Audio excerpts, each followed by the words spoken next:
Hello, everybody. I'm Walter. I'm the Dutch mentor. Welcome back to the Smart Performance Podcast. S for self-care, M for mindful growth, A for adaptive problem solving, R for rhythmic operation, T for a thriving community, and of course, P for performance. I'm really happy to have Andrew here. We're going to talk and dive into the topic of self-care. You have heard me talk about it many times, but it is so important that we can't talk about it enough. And the good thing is that every time we have another guest on the show, they have a different angle. So again, the goal here is 15 to 20 minutes. It'll be action-packed. I know that Andrew is going to give you some key takeaways, the things you can do today to start to get to know you a little bit better that will allow you to be a more effective leader. Andrew, thank you very much. Tell us a little bit about yourself. Absolutely. Thanks for having me, Walter. Great to be here. So I am an executive coach. I primarily work with technical organizations, and I'll do one-on-one team coaching, group coaching, all of that. But I mostly work with a lot of very senior engineers or tech CEOs, primarily because my background is as a chief technology officer. So I was a CTO for 8 years in a global financial services company.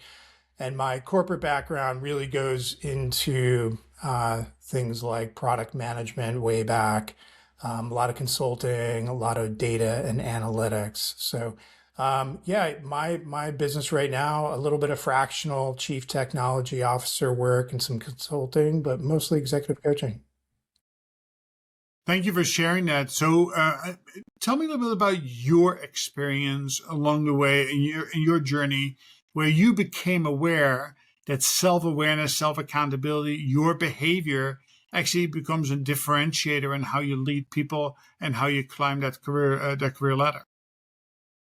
Yeah, well, I like to talk about this in terms of stages in our careers. So I think one thing that's pretty common is for a lot of people, somewhere around that 10-year mark into their career, they start to realize that all the other things don't really work the way that they used to work. You come up at, usually you have to learn something really deeply. You're a technician, you're an expert, whatever it is. And that gets you pretty far. But at some point you realize things are not moving quite as quickly. And that's what really happened to me. And looking back at it, it was an uncomfortable time. I stopped getting promoted, stopped getting put on the good projects, all those kinds of things. A lot of people, it looks different. Some people get laid off, some people get fired. It's a good thing to get kind of kicked in the teeth and you self-evaluate. And for me personally, that was when I started to kind of realize that I had to work a little harder. I had to look at myself in the mirror. I had to be a little bit more intense. I couldn't just kind of wander through the evenings and weekends, show up Monday morning ready to go. It had to be more intentional, it had to be more intense, or it's going to get left behind.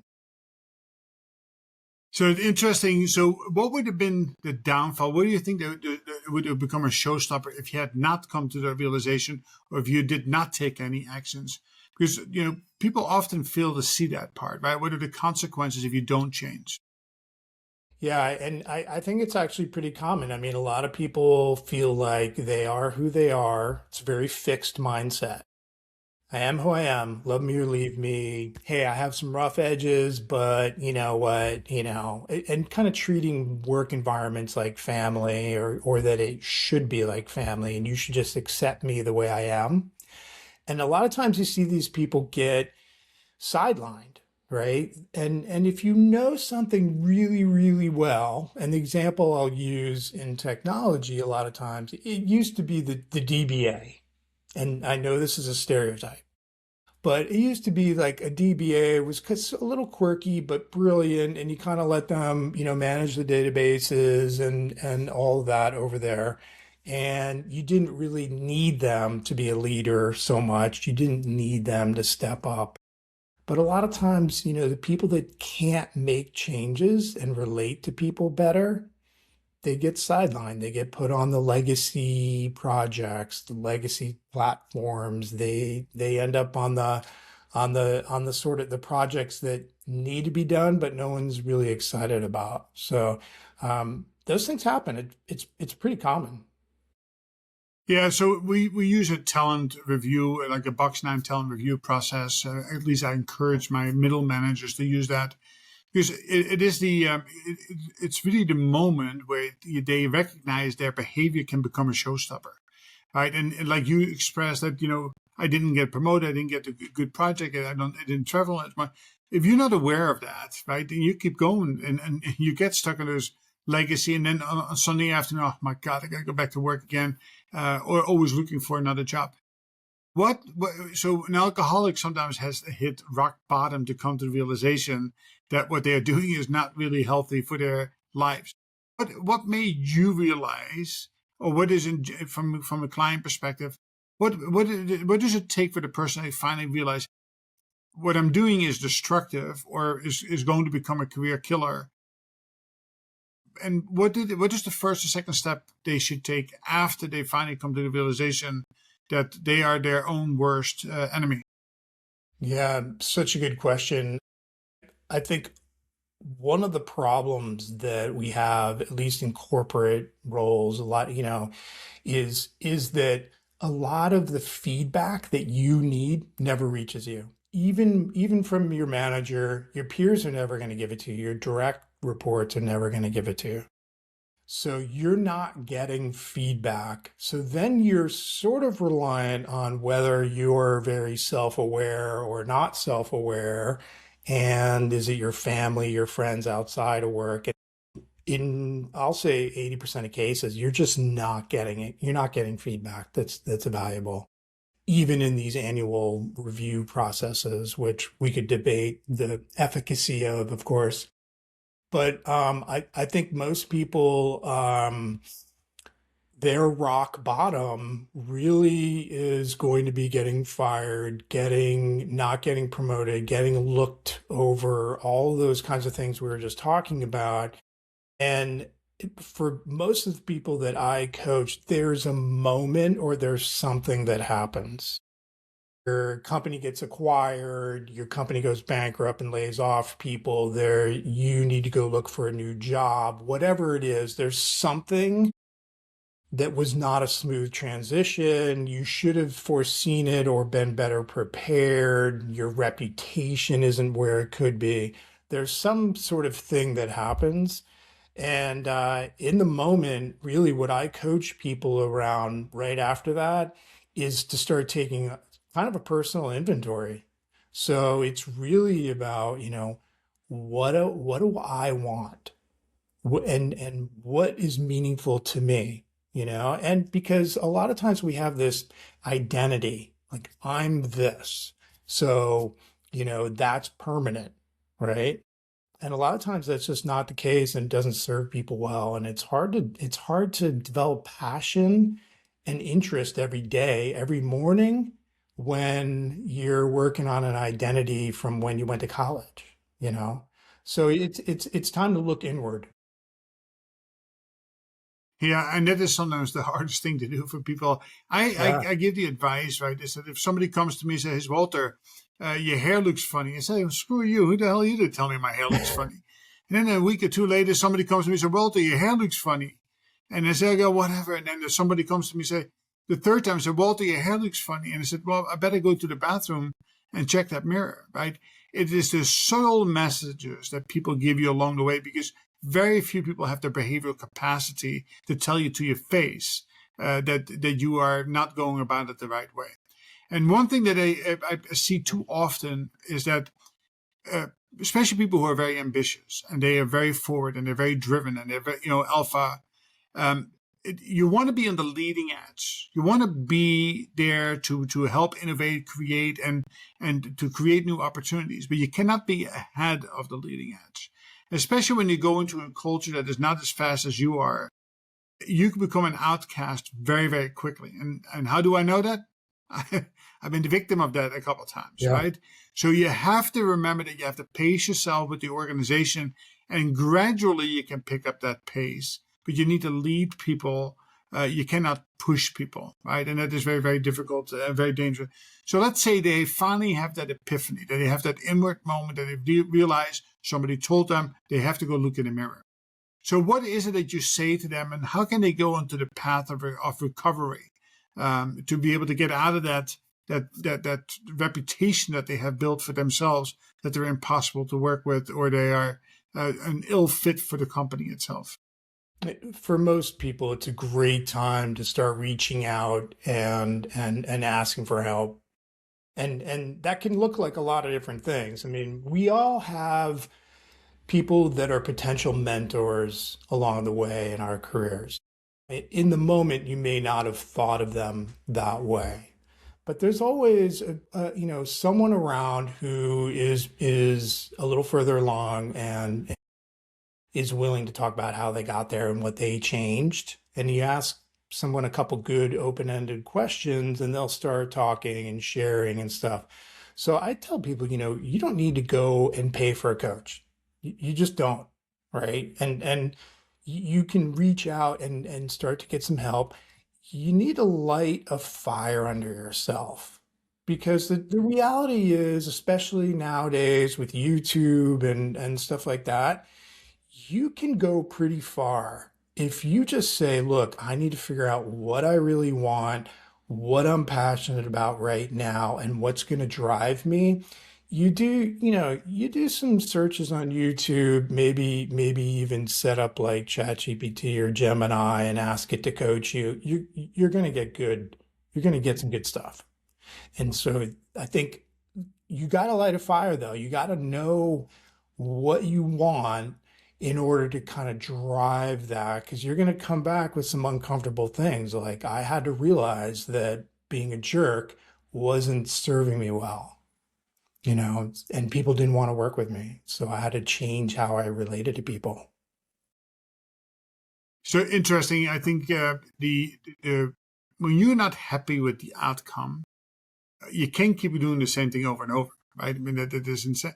It is, you have to go back and take new actions. And that, it's the actions that really, remember that our actions that we're taking today are all rooted in the culture, right? What we grew up with, what we had seen, what we have become familiar with. And those have giving us the results today. So what are the, do you, in your coaching business, is there processes that you tell people to take when they do come knocking on your door? So listen, I need some help.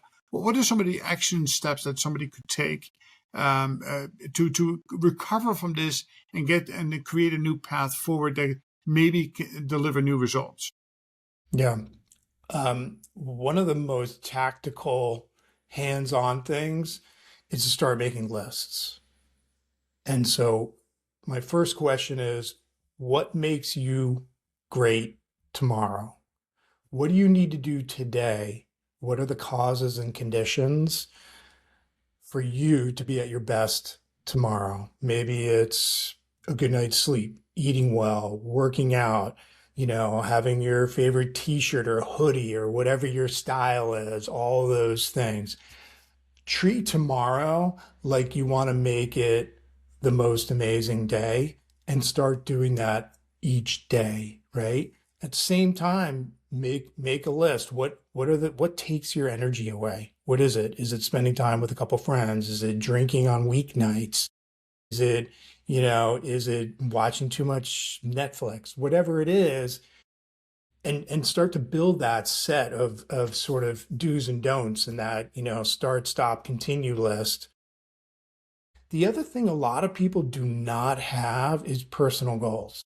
It shocks me when I talk to I people that know. have been in corporate for a while and I say, what are your goals? And they'll say, oh, well, we have to deliver this project and then, this, and I have to do this and this. And they're all company goals.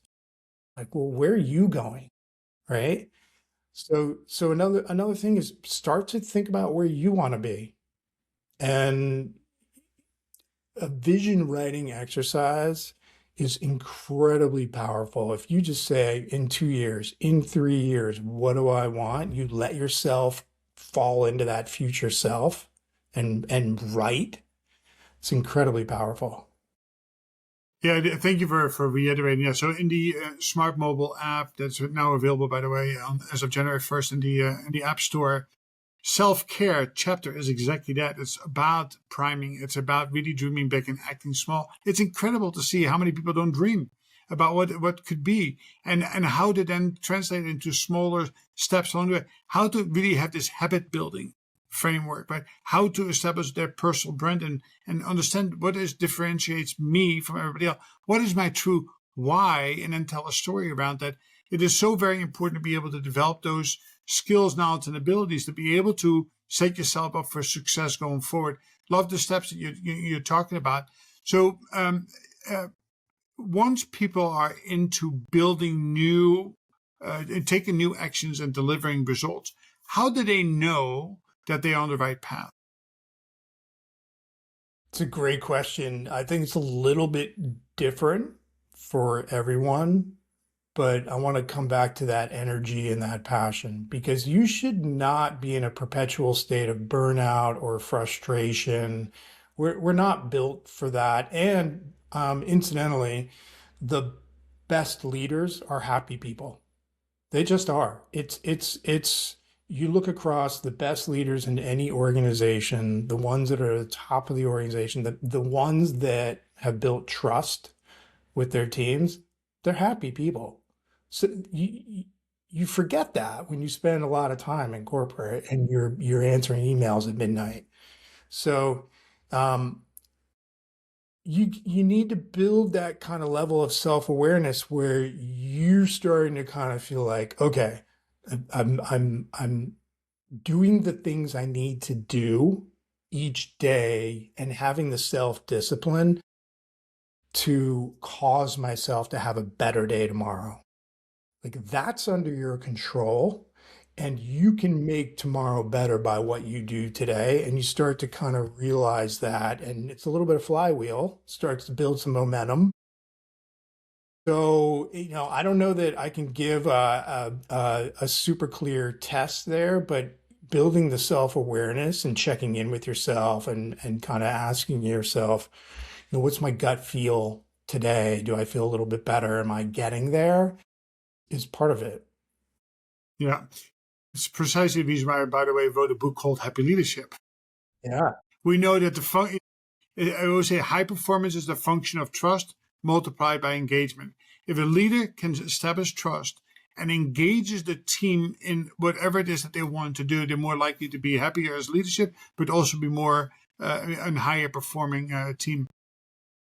Measurement is the key, but in habit forming. People buy into things, but they do it once or twice, and then they fall off the wagon.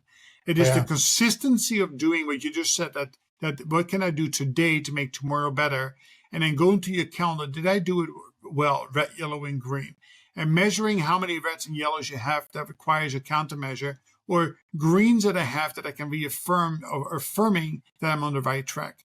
Andrew, thank you very much for the really good conversation. Where can we find you? The best place to find me is on LinkedIn. So, if you search Andrew Hinkelman, you'll find me and connect with me. I accept pretty much every connection request. And there's also a link below my name to book an appointment with me. I do a lot of pro bono, just free coaching with people. I want people to know what a coaching session looks like. I don't charge for it. But it's an opportunity for you to, or, someone in your audience to get a feel for what coaching is all about. Excellent. Thank you very much. I'm off the same philosophy. I offer anybody my best 30 minutes because it is important to pay it forward. And it's not just, for me, coaching, mentoring is not a money grab. It's about trying to make a difference in people's lives because going to work stressed, working at a near burnout, or feeling anxious on Sunday afternoon to have to go back to Monday morning is Yeah. no way of living. And there's a better way out there. Give me your best parting thought. My best parting thought, Walter, is that you can be more. And what I Say that mean one by more that, time because I think the bell rang just 2 seconds to say that one more time. you can be more. I love it. you can do more, you can be more. No one is going to cut you down or criticize you for being bigger than you are right now. It goes right along with the growth mindset, right? It is really people need to continue to grow and develop. I try to do that every single day, and the actions that I take, as I finish up the podcast today, I learned something today, and that's really the goal. That every day we continue to develop, grow, and also give back to our audience. Thank you very much, Andrew, for being here today. I really, really appreciate your time, and to the audience, thank you as well. Again, you have to take meaningful action to get the outcomes that you desire. You can't just sit and listen. You have to take action. Have a great day, everybody, and we'll talk soon again. Thanks, everyone.